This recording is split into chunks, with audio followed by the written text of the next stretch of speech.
The sergeant's power armor glows crimson, heraldry seared into smoldering steel.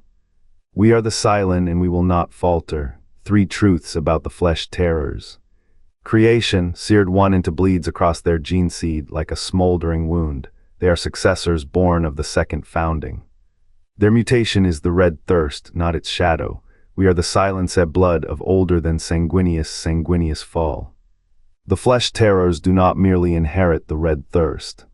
Their mutation is the curse's fulcrum, a genetic wound that warps flesh and will. Each battle is a requiem for Sanguinius' unclaimed martyrdom. Their blood does not hunger, it mourns. Where others fight to master the thirst, they fight to contain its echo. A chapter of warriors, yes, but also vessels carrying the weight of a Primarch's fall. Every scar a tomb, every scream a psalm.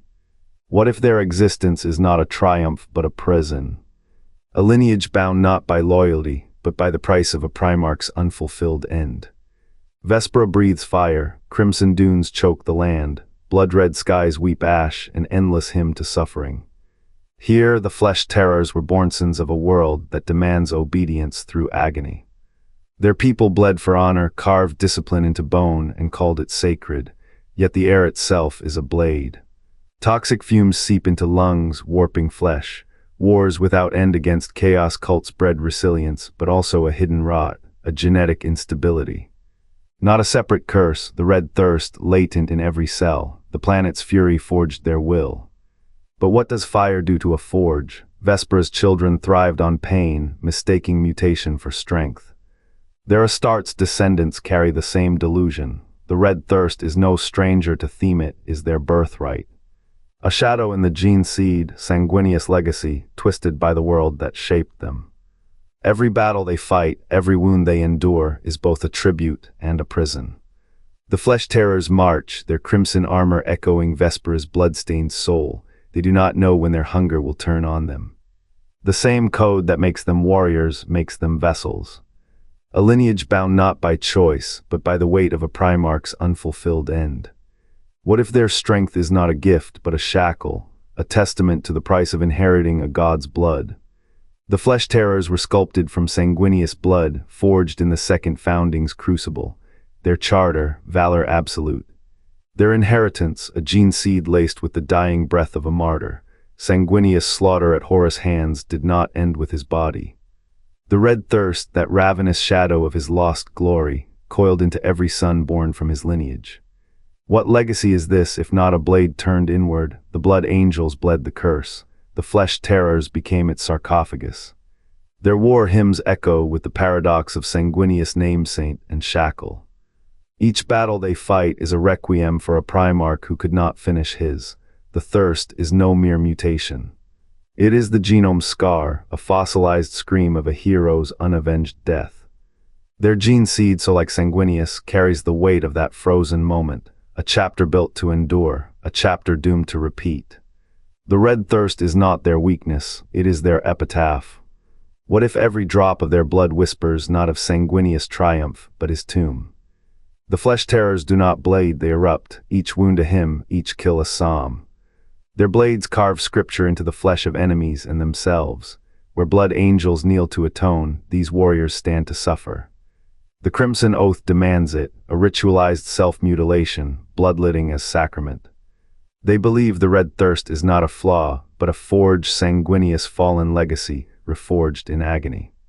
Their Codex commands no retreat, no respite. Retreat is betrayal, mercy is heresy. Yet the cost is written in the silence between their war cries. When the thirst turns their eyes to fire, they do not stop, they cannot. 1,000 Suns sorcerer once called their gene seed a crimson echonaut of Sanguinius glory, but is unraveling. Every scar is a knot in the chain, every massacre a verse in the elegy. They fight not to master the thirst, but to drown it in the screams of others, and still the madness seeps. Comrades become quarry, fortresses become graves. What if their devotion is not defiance but devotion? Not to Sanguinius but to the shadow he left behind. The flesh terrors carry the curse as a host carries a ghost. Their blood does not whisper, it howls, and in that howl the Imperium hears a name it dare not speak. Their blood is both weapon and tomb. The red thirst festers, a wound that cannot heal, driving them to butcher what they were born to be. They fight their own shadows, brothers turned specters in a war without end. The curse does not fade, it divides. And in every drop, a legacy drowns. The flesh terrors carry a secret older than their oaths. Their gene seed does not merely bear the red thirst, it is its crucible.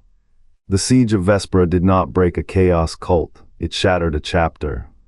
When the heretics breached the planet's orbit, the flesh terrors fought as they always had, relentless, red-eyed, certain.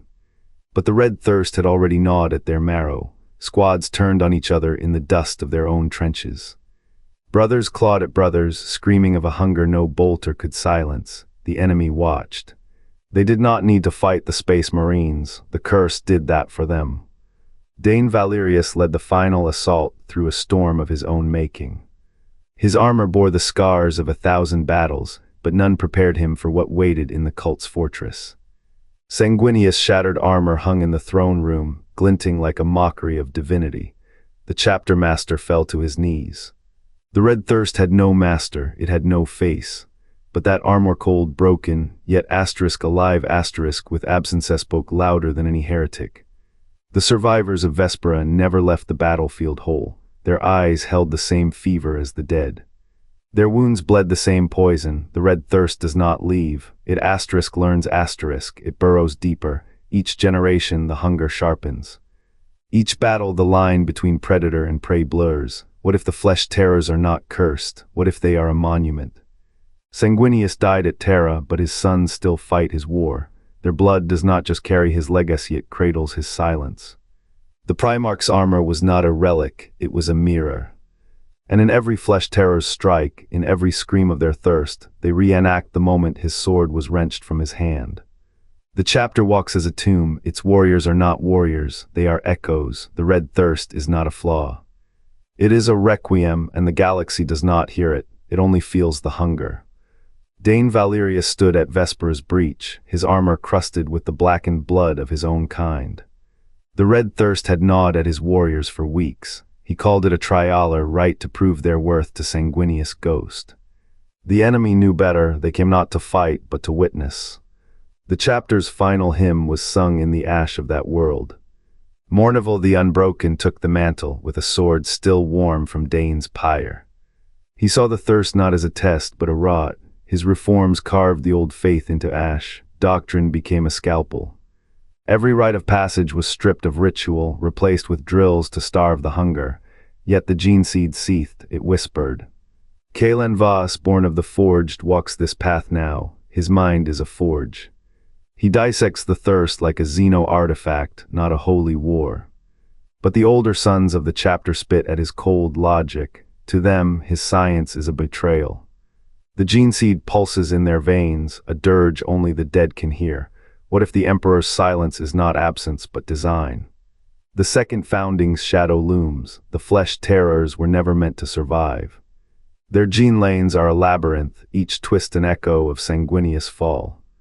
Phaia II, Mournival's wrath, Voss calculation Sol are threads in a tapestry the Imperium will never see. The red thirst is not a curse. It is a cipher, and the chapter's blood is the key, but to unlock what? A truth, a tomb. Or the final, unspoken will of him who made them all. The galaxy bleeds on, the flesh terrors march. Their war is not against the thirst, it is to name it. The red thirst is no mere flaw, it is a wound carved into their DNA, a hunger that gnaws even as it bleeds. Their gene seed carries the blueprint of Sanguinius, fall not his soul, but the scar his martyrdom left on every son who follows. Where the blood angels clutch faith as a bomb, the flesh terrors have only the knife's edge of their own making. Their flesh knots with the same violent yearning that felled their Primarch, but no chaplain's hymns can still it. No. The thirst here is not a sin to confess, it is the confession itself. On Geryon they slaughtered a hive city's worth of Xeno's cultists. The battle ended when a captain mid-charge tore his own throat open with his power fist. His brothers finished the job, laughing through foaming mouths. The Inquisition calls it genetic degeneration. The chapter calls it duty. Their armor is etched with the same runes that marked Sanguinius' armor the day he died, though no one, now, can say if the sigils ward against the thirst or summon it. The Emperor speaks not a word, his silence is a void that swallows their prayers. The blood angels, at least, have their Primarch's ghost to haunt their liturgies. The flesh terrors have only the echo of his death rattle in their bones. They are not a chapter. They are a case study in what happens when a god's sacrifice is allowed to fester. When a genesire's fatal flaw becomes the family heirloom, their war is not to conquer. It is to delay the moment their own blades turn inward. Each kill is a bandage, each victory a fever dream. The galaxy does not need their thirst, it needs their reckoning. But the God Emperor, ever the architect of unspoken bargains, has buried their fate in the same silence that let Sanguinius burn. And so they march, not as warriors, as time bombs ticking in Sangui's blood. The red thirst is their inheritance, their prison. Their epitaph, written in code only the dead can read. The flesh terrors march, Primaris steel buffers the red thirst's edge. For now, some call the hunger sacred, others a stain. Kaelan Voss walks the line between studying the thirst as a wound to be dissected, not a deity to be fed.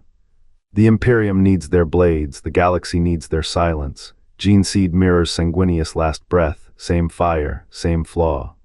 What if the red thirst isn't just a curse? What if it's a vault? A code written in blood waiting to rot or rebirth. Voss leans close. The old chapter's epitaph hums beneath his ribs.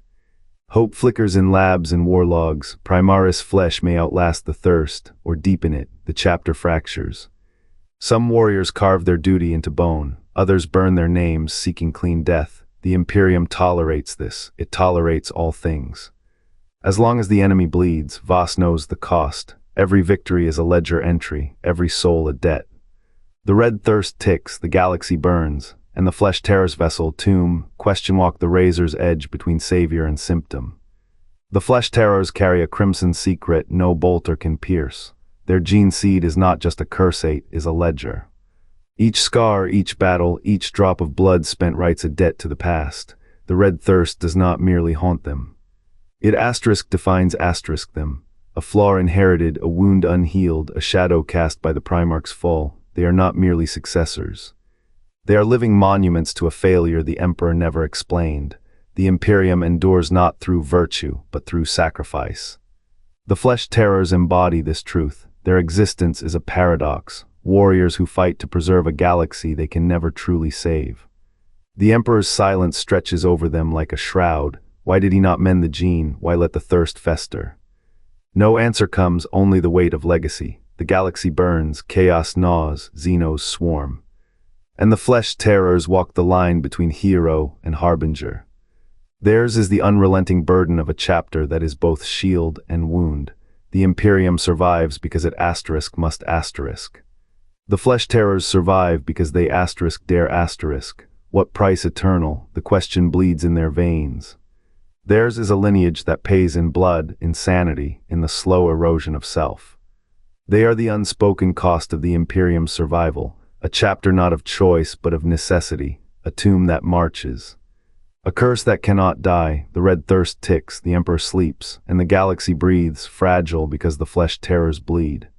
What if the red thirst was never a flaw? What if it is the price of Sanguinius' legacy? The flesh terrors carry his final gifted genetic code turned prison. Each crimson drop whispers of a Primarch's fall, a sacrifice buried in their bloodline. The galaxy thrives on their pain.